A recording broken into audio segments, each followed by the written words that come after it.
Did you know that there is a very simple and efficient way to get into retro gaming in 2025, and that is the Evercade family of systems? They are probably the most accessible, simple and easy way for retro gaming in 2025 and beyond.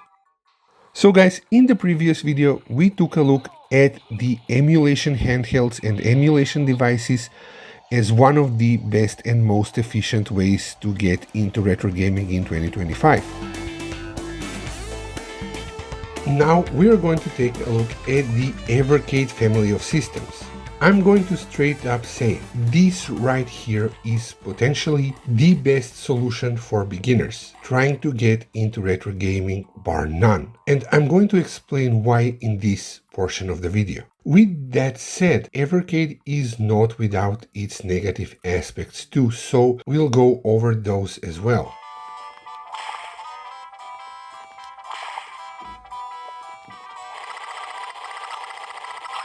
The Evercade family of systems come in several forms: home consoles, handheld consoles, hybrids, small 2.5-inch display handhelds, and now a very well-made tabletop home mini arcade known as the Evercade Alpha.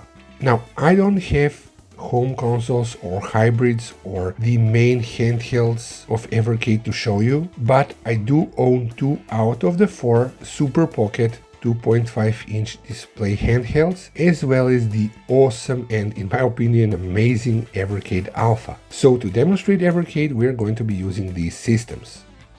What makes Evercade systems so good is the fact that no matter which of these devices you buy, they all play the same cartridges, meaning that if you say own a Super Pocket, the 2.5-inch devices, you can play the same cartridge on that as on your Evercade Alpha, and so on. Even save progress carries over, which is awesome. Cartridge releases usually contain collections of retro games or indie games, sometimes a mix of both, and they are fairly cheap compared to games for other systems. The retro games released on Evercade range from console and handheld games to arcade titles and even some releases of old home computer games. Now, regardless of which Evercade system you buy, they all play the same cartridges as I already explained, with 1 or 2 exceptions where, due to licensing issues, such as the Namco collections, can only be played on handheld devices.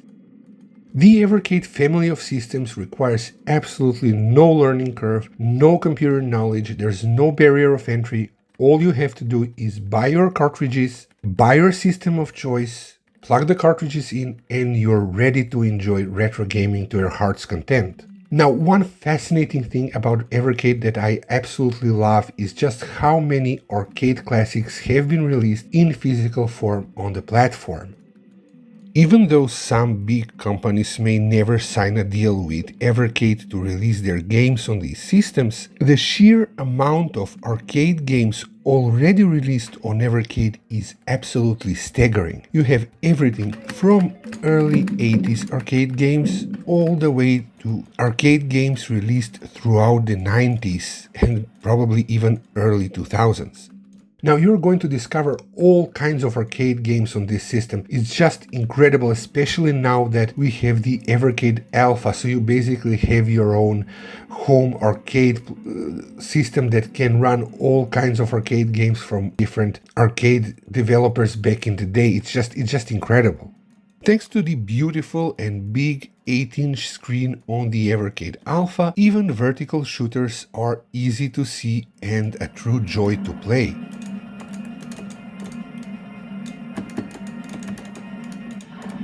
Given the amount of games that many of these cartridges come with, you're bound to find many games that you've overlooked in the past or never played or never even heard of. So the Evercade family of systems is a wonderful place to learn all about all kinds of retro games that you probably overlooked over the years.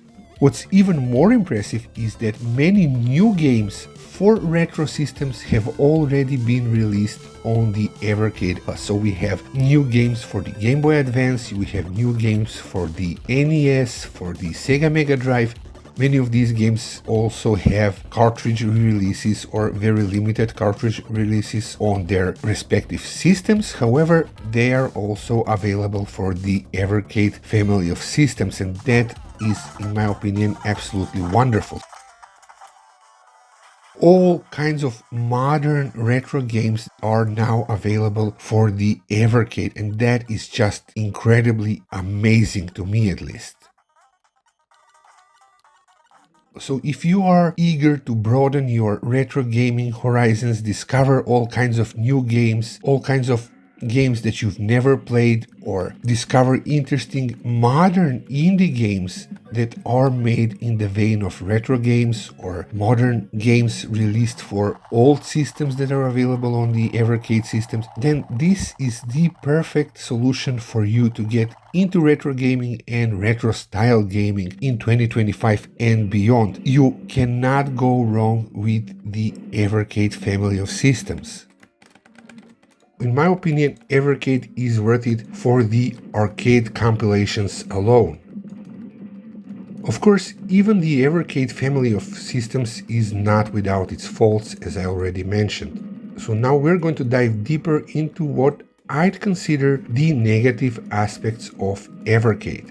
One major gripe I have with the Super Pocket series of Evercade systems is just how small they are. They have, as I already said, a mere 2.5-inch or so display, making most games, to a visually impaired guy like me, completely unplayable.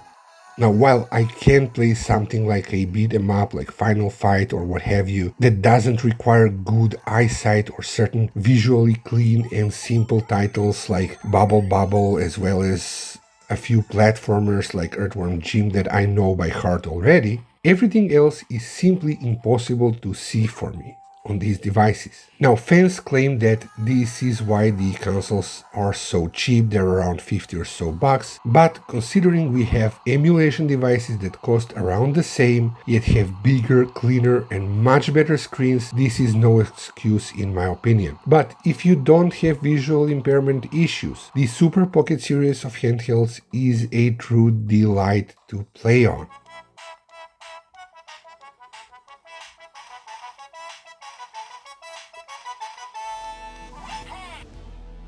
One of the biggest problems with the Super Pocket systems is the lack of deep switches for arcade games.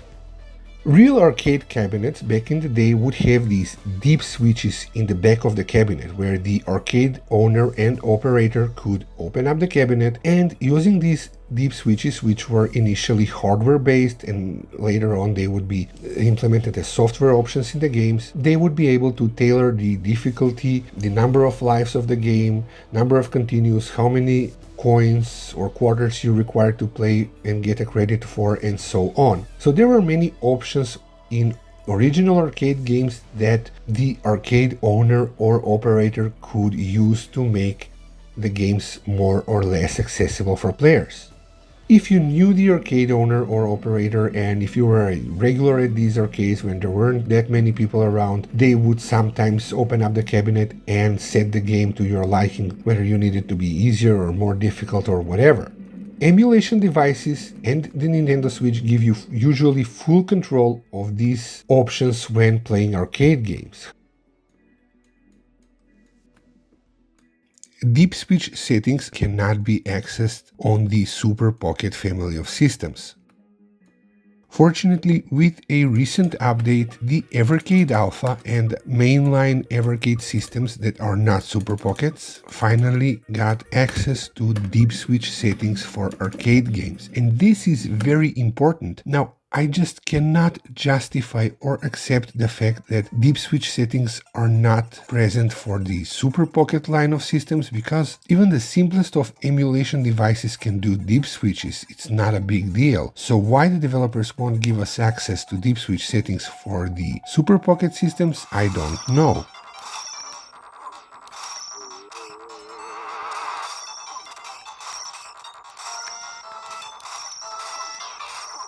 Okay, so there is one way you can have your modified deep switch settings to work on your Super Pocket devices, but for that you're going to need access to a mainline Evercade system or the Evercade Alpha. So what you're going to do is you're going to go to the deep switch settings on the mainline Evercade system or the Evercade Alpha. You're going to set them as you need. That is going to save the settings to the cart itself. And when you load the same cartridge on your Super Pocket, the settings will be saved and you will have your easy mode, invincibility, or what have you, whatever the deep switch settings of that particular game allow. Now, there is no way to change deep switch settings on the Super Pockets. However, whatever changes you have already made to the cartridge, they're saved and they work on the Super Pocket itself. And I hope they never patch this out, because in my opinion this is a wonderful way to still be able to cater your game's difficulty on the Super Pocket. Unfortunately, this of course only applies to cartridge-based games.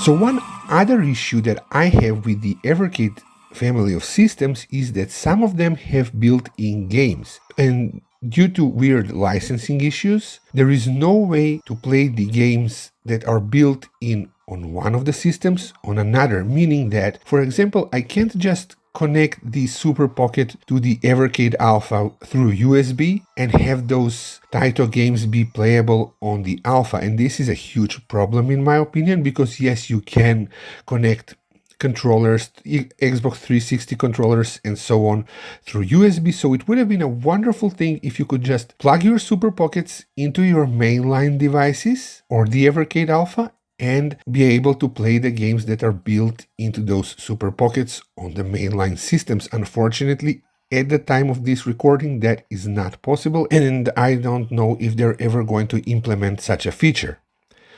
So this leads us to another problem, because Evercade systems come and go from the market, and some that have certain built-in games might be available for a certain amount of time and then disappear or become more difficult to find. This also leads us into another issue with the Evercade family of systems, and that is that, while not a very common problem, some of these cartridges can and do become rare, become difficult to find, therefore they drastically increase in price on the second-hand market.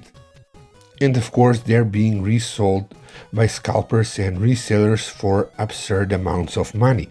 This already happened with the Oliver Twins cartridge, one of the Technos cartridges. So there are these weird issues that, for me personally, make me gravitate back to the emulation devices more than anything, because I have the freedom of choice there and I don't have to, pay scalpers just to play some games I want to play.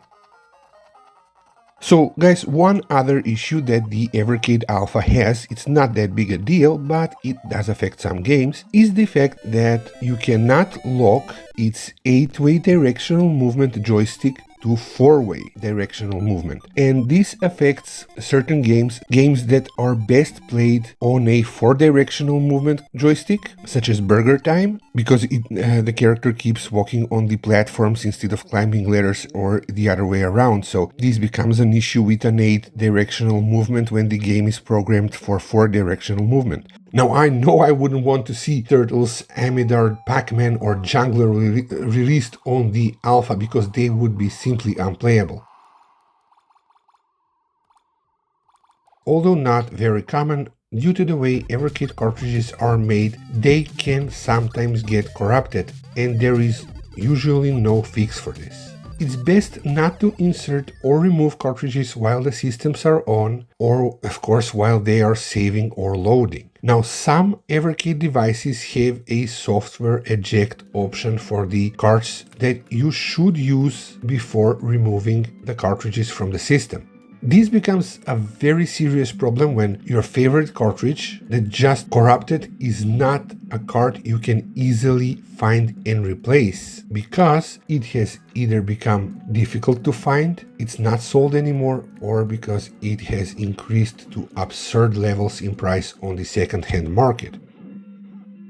Now this one is for the more serious and seasoned retro game enthusiasts. There are many companies and publishers who are never going to sign a deal with Evercade and release their games on the platforms. So do your research before opting to buy a Evercade system in order to avoid being disappointed when your favorite game turns out is not on the Evercade family of platforms.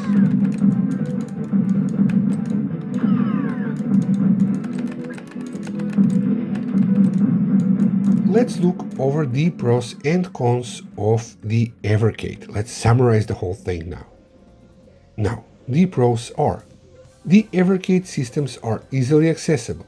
There is no barrier of entry, there is no tech knowledge required to play retro games on them. Great, cheap game compilations as well as some modern indie games or modern games for retro systems can be found on the carts. Many physical arcade releases on cartridge, which is absolutely fascinating. Now the negatives, there are quite a few of them, but don't let that discourage you from buying Evercade systems. I'm just really nitpicking here. Cartridges can corrupt and die permanently. We don't know the longevity of the cartridges either. Now this is not very common, but it is a thing that can happen. The lack of deep switch settings on the Super Pocket line of handhelds. Some carts become expensive and hard to find over time. Evercade systems seem to go in and out of stock, get replaced by new ones, and so on, making them difficult to find in some parts of the world. Built-in games that come with some Evercade systems are exclusive to that one system and there is no way to play them on any other device.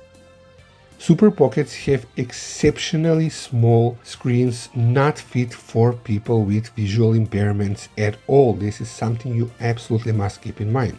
And the final negative aspect of Evercade is the lack of 4-way lock switch for the Evercade Alpha. Not a huge negative, just something to keep in mind. Most games are going to work wonderfully on the system. It's important to note that even with these negative aspects, the Evercade family of systems is a genuinely wonderful and exceptionally easy and accessible way to get into retro gaming. So if the Evercade family of systems for whatever reason is not for you, I have another solution that is definitely going to be accessible to pretty much everybody. And that is the Nintendo Switch and to a lesser extent other modern platforms. In the next video we're going to take a look at the Nintendo Switch and what other modern platforms offer when it comes to retro gaming, so stay tuned and I hope you enjoyed the series so far.